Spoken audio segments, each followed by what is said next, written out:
Olha, me pareceu muito importante essa iniciativa aí do deputado alagoano João Henrique Caldas, do PSB. Pode ser que os seus companheiros digam que ele está querendo aparecer. Mas realmente, com uma boa proposta como essa, ele aparece mesmo. Agora, que os outros sigam. O que nós tememos? Que os demais parlamentares digam, como o Tonico e Tinoco, muito bom, mas para nós não serve, né, Cláudio Humberto? É o seu conterrâneo lá. Pois é, o deputado é muito aparecido mesmo, né? Ele é candidato a prefeito de Maceió, etc. Mas é boa proposta, né? Sem dúvida nenhuma que é muito boa proposta. Como a Thaís destacou, há vários parlamentares, né, com propostas idênticas, inclusive na Câmara dos Deputados. E são propostas que vão todas na mesma direção, porque afinal de contas a gente poderá ter no Brasil este ano uma campanha muito diferente, né? Ainda mais diferente do que qualquer outra que já foi realizada por aqui, né?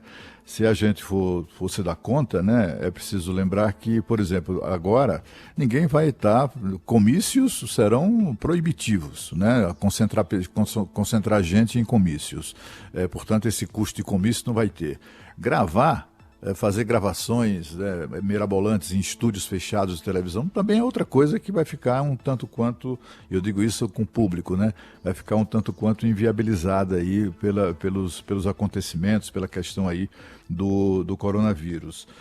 Beijar a criancinha, abraçar a criancinha, cumprimentar eleitor, enfim, são tantas as características de uma campanha eleitoral que certamente vão mudar de direção, né, nessa campanha, que nada justifica que o Estado brasileiro mantenha essa decisão pornográfica do Congresso Nacional de pagar a campanha eleitoral desses folgados, né?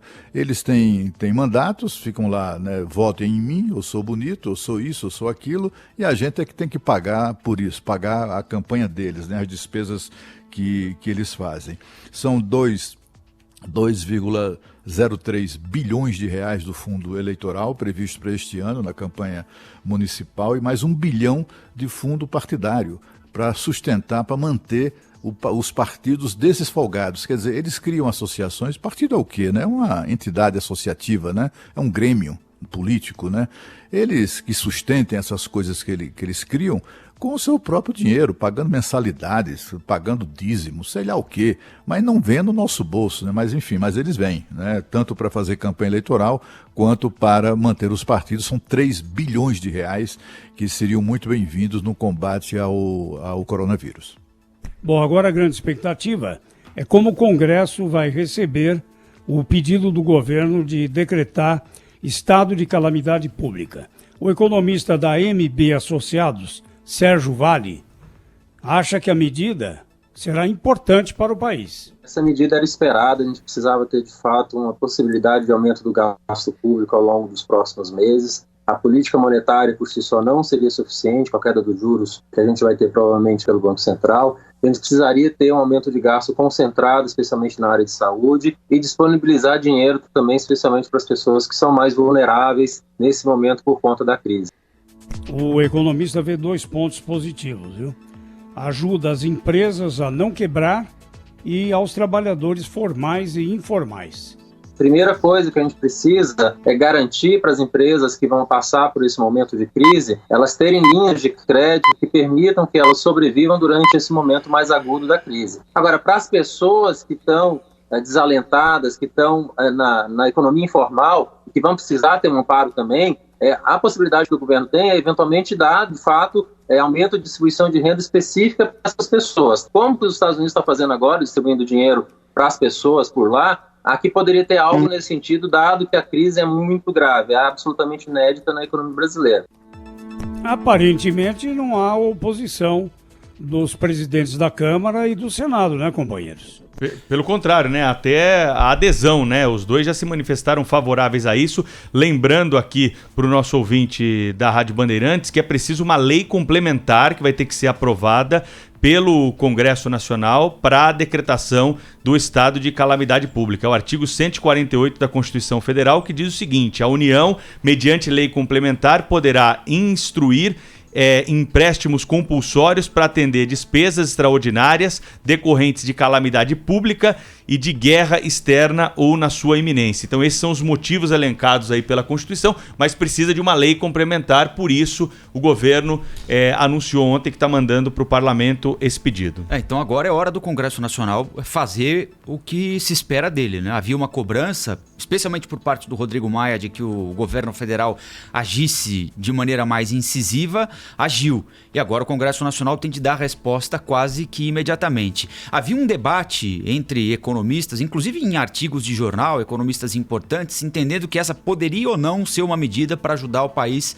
a essa altura aqui do campeonato. Eu fiz essa pergunta, inclusive, para o professor Delfim Neto na segunda-feira, sobre estourar o teto de gasto. E ele fez uma ressalva importante.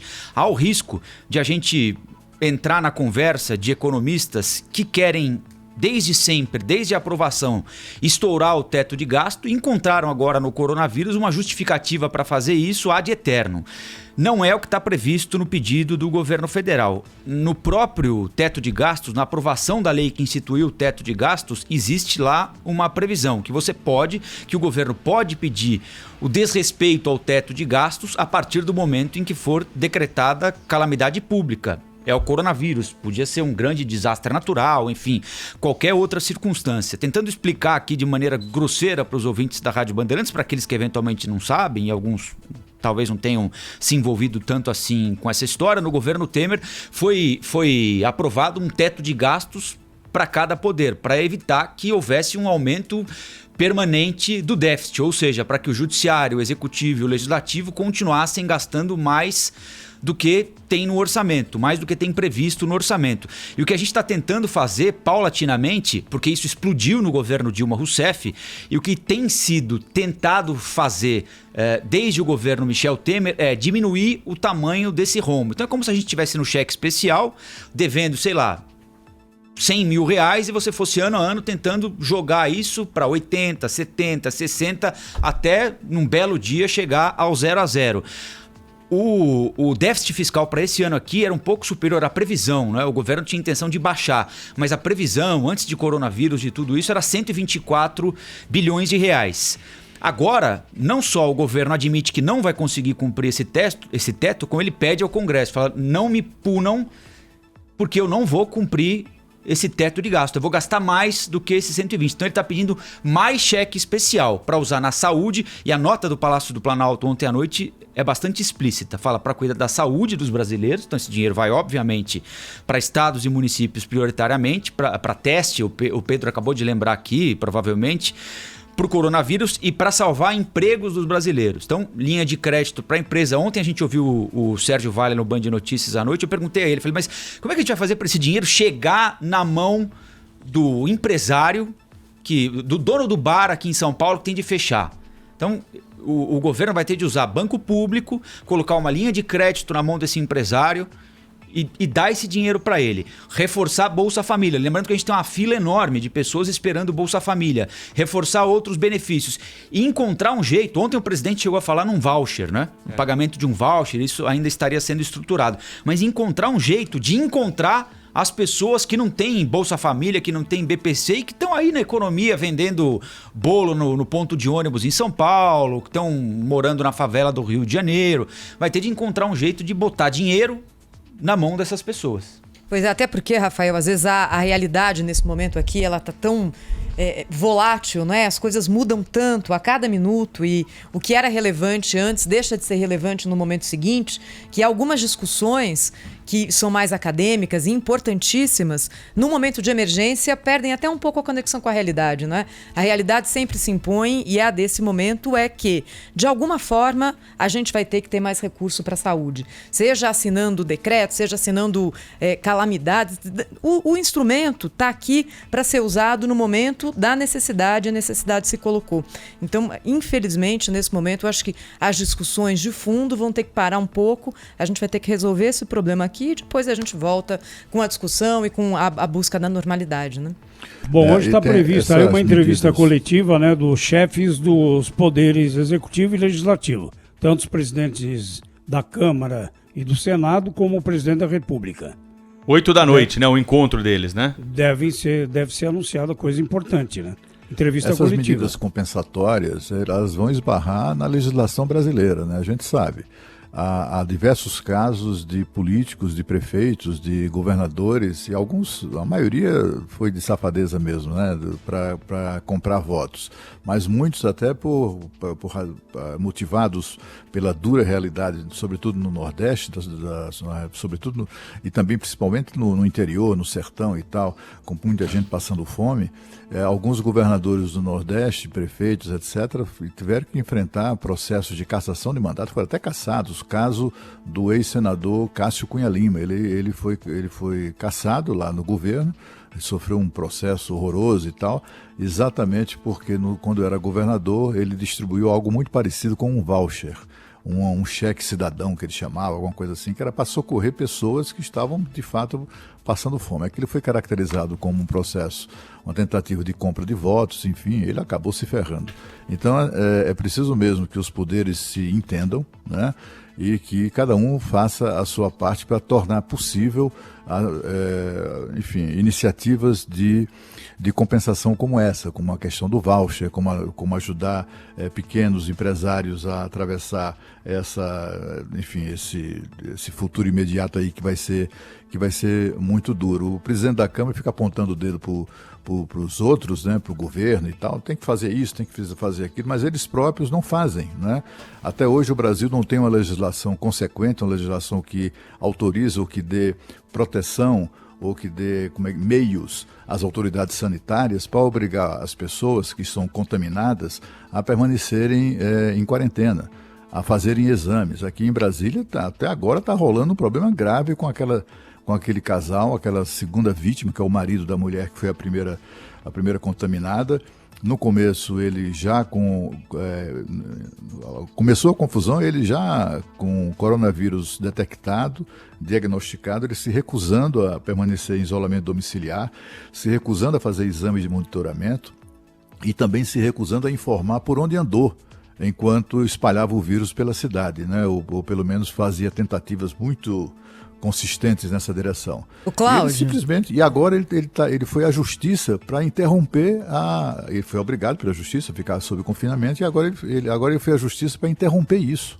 Quer dizer, e não temos uma legislação federal, né, que garanta isso. A única lei que foi aprovada, né, Thaís, foi aquela que autorizou o governo a trazer os brasileiros que estavam em Wuhan, na China, e levá-los a Anápolis, e todos foram mantidos lá em quarentena. E teve uma história mais inacreditável ainda de um empresário de São Paulo que foi detectado com coronavírus, sabia disso, teve recomendação de isolamento domiciliar e fez o quê? Pegou o avião, foi para Trancoso, na litoral sul da Bahia, e fez festa lá. Ele tem uma casa de veraneio, chamou o pessoal para festa, churrasco, confraternização. E agora a Prefeitura de Porto Seguro está correndo atrás dessa história, porque 16 pessoas estiveram com ele e algumas delas já deram resultado positivo para o coronavírus. Olha a mentalidade do cidadão. Falou, bem, já que eu tô com corona, vou ter que ficar em casa mesmo, vou aproveitar. Vou para minha casa na Bahia, e aí chamou o pessoal para festa. Aí algo tem que ser feito nesses casos. Em Belo Horizonte, um homem fugiu do hospital quando recebeu o diagnóstico de coronavírus. Não sei se ele ficou com medo de ficar no hospital ou não queria passar por quarentena ali pela internação. Ele simplesmente desapareceu do hospital. A Polícia Civil estava buscando esse sujeito até a última notícia que eu consegui encontrar. A hora que ele recebeu o diagnóstico, caiu fora do hospital. O único instrumento legal disponível hoje é uma portaria que eu acho que não se sustenta, assinada pelos ministros da Justiça e da Saúde, que autoriza inclusive o uso de força policial para obrigar a pessoa à quarentena, né? Aquele que foi contaminado. Mas é uma portaria que não resiste a uma liminar, a um pedido de liminar. E temos aí, a gente sabe, né? Tanto quanto o advogado daqui, que esse camarada é advogado, que está tentando sair circular na cidade com coronavírus, e esse empresário de São Paulo lá em Trancoso, não será muito difícil encontrar juízes no Brasil que concedam liminar para liberar pessoas do isolamento domiciliar, por exemplo.